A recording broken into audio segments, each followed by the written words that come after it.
Kita masih membahas mengenai gangguan tidur, suatu kondisi yang menghalangi Anda untuk tidur nyenyak dan sebagai akibatnya dapat menyebabkan kantuk di siang hari serta gejala-gejala lainnya. Saya membagi pembahasan mengenai topik ini ke dalam 3 video. Di video pertama minggu lalu saya sudah membahas mengenai penyebab, dampak, dan gejala-gejala gangguan tidur. Di video kedua minggu ini, saya akan membahas mengenai jenis-jenis gangguan tidur yang utama. Sedangkan di video ketiga di minggu mendatang, saya akan membahas mengenai hal-hal apa saja yang bisa dilakukan untuk mencegah atau menanggulangi gangguan tidur. Kita mulai sekarang. Ada banyak jenis gangguan tidur. Mereka sering dikelompokkan ke dalam kategori yang menjelaskan mengapa hal itu terjadi atau bagaimana hal itu mempengaruhi Anda. Gangguan tidur juga dapat dikelompokkan berdasarkan perilaku, masalah dengan siklus tidur bangun alami Anda, masalah pernafasan, kesulitan tidur, atau rasa kantuk yang Anda rasakan di siang hari. Bagaimana gangguan tidur didiagnosis? Jika Anda mencurigai bahwa Anda mungkin mengalami gangguan tidur, diskusikan gejala-gejala yang Anda alami dengan dokter Anda. Dokter akan melakukan pemeriksaan fisik terlebih dahulu dan mengumpulkan informasi tentang gejala dan riwayat medis Anda, serta mengidentifikasi kesulitan yang Anda alami saat tidur. Untuk menentukan apakah Anda memiliki gangguan tidur, penting untuk memperhatikan kebiasaan tidur Anda dengan membuat jurnal tidur sekitar 2 minggu dan mendiskusikan pola serta karakteristik tidur Anda dengan dokter. Ada beberapa penyakit yang dapat menyebabkan gangguan tidur, sehingga dokter Anda juga mungkin akan melakukan tes untuk menyingkirkan kondisi lainnya. Banyak masalah tidur yang umum dapat diobati dengan treatment perilaku dan peningkatan perhatian pada sleep hygiene yang tepat. Jika dokter Anda mencurigai bahwa Anda mengalami gangguan tidur, beliau mungkin akan merujuk Anda ke klinik gangguan tidur. Seorang spesialis tidur akan meninjau gejala-gejala Anda dan mungkin menyarankan Anda agar menjalani studi tidur di laboratorium atau polisomnografi yang merekam dan mengevaluasi kadar oksigen, gerakan tubuh, dan gelombang otak untuk menentukan bagaimana hal tersebut mengganggu tidur Anda. Studi tidur juga dapat dilakukan di rumah, home sleep testing, untuk mendeteksi pasien dengan sleep apnea. Sementara itu, tes latensi tidur berganda digunakan bersama dengan polisomnografi pada malam hari untuk membantu mendiagnosis narkolepsi. Pertanyaan apa yang mungkin ditanyakan oleh penyedia layanan kesehatan untuk mendeteksi gangguan tidur? Berapa jam Anda tidur di malam hari? Apakah Anda berguling-guling saat tidur? Apakah Anda tidur siang? Berapa lama waktu yang Anda butuhkan untuk tertidur? Apakah Anda terbangun di tengah malam? Apakah Anda bekerja pada shift malam? Seberapa mengantuk yang Anda rasakan di siang hari? Ada sekitar 80 jenis gangguan tidur yang berbeda.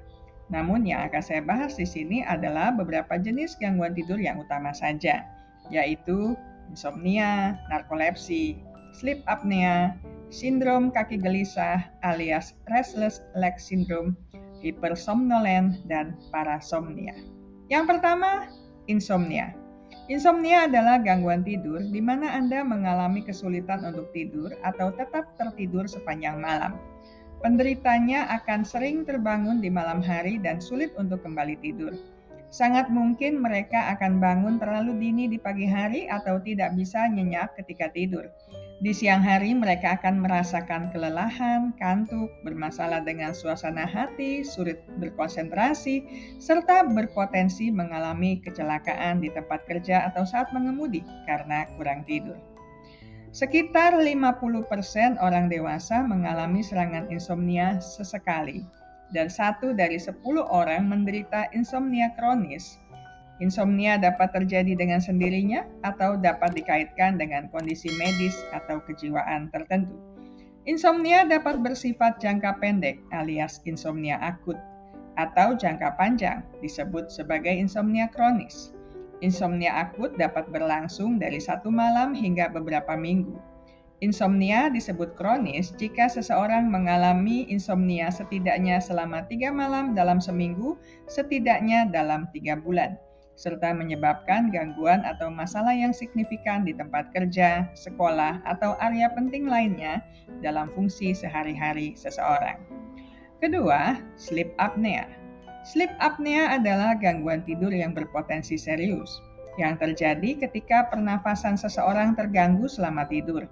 Penderita sleep apnea biasanya mengeluarkan suara terengah-engah atau mendengus secara berkala, di mana tidur mereka terganggu untuk sementara waktu. Bila tidak ditangani dengan serius, mereka akan mengalami terhenti nafas selagi tidur.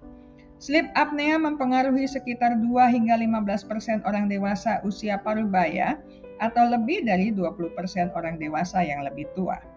Faktor risiko utama untuk sleep apnea adalah obesitas, jenis kelamin laki-laki, dan riwayat keluarga dengan sleep apnea.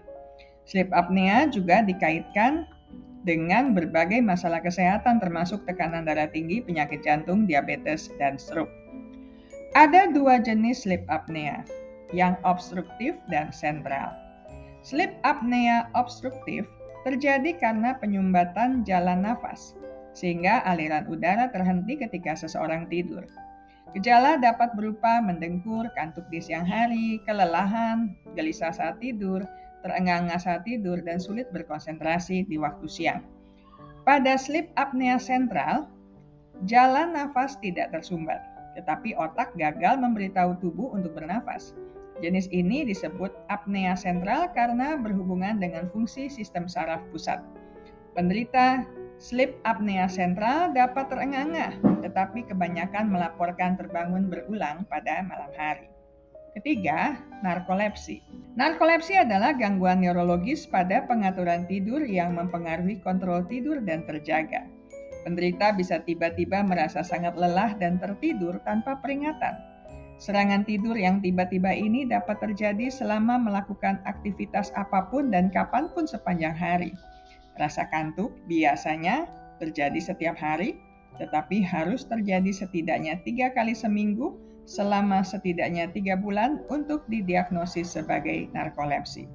Gangguan ini dapat menyebabkan kelumpuhan tidur yang dapat membuat Anda tidak dapat bergerak secara fisik setelah bangun tidur. Penderita narkolepsi juga mungkin mengalami episode katapleksi, hilangnya kekuatan otot secara tiba-tiba yang dipicu oleh tawa atau lelucon. Hal ini dapat menyebabkan kepala bergoyang, rahang turun, atau bahkan terjatuh. Individu tetap terjaga dan sadar selama katapleksi.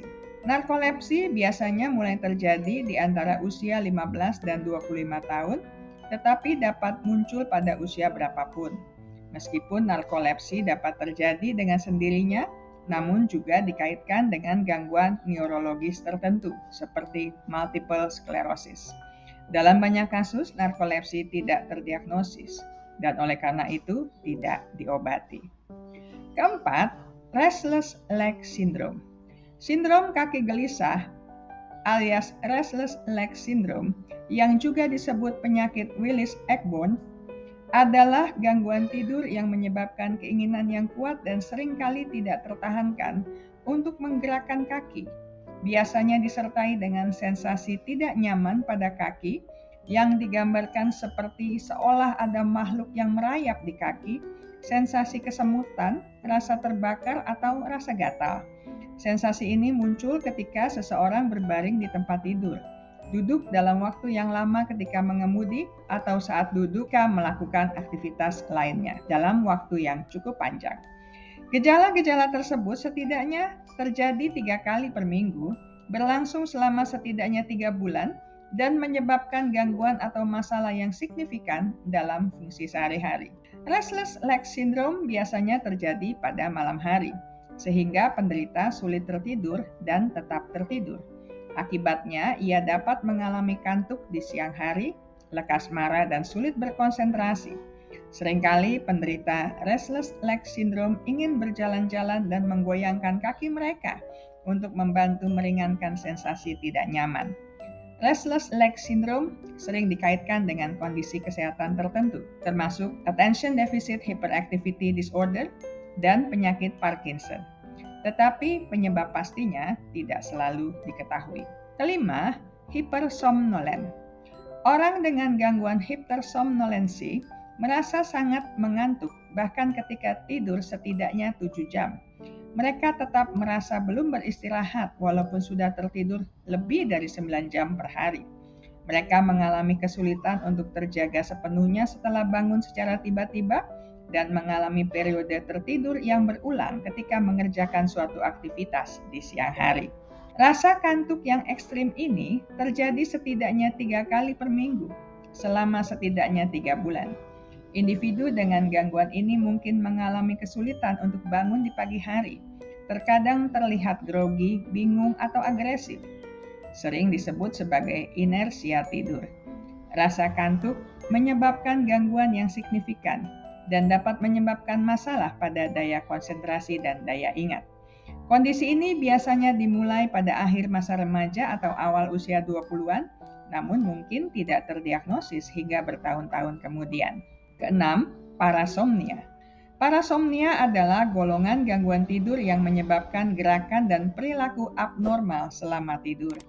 Ini termasuk berjalan dalam tidur, berbicara atau mengerang saat tidur, mimpi buruk, mengompol, menggerakkan gigi, atau mengatupkan tahan.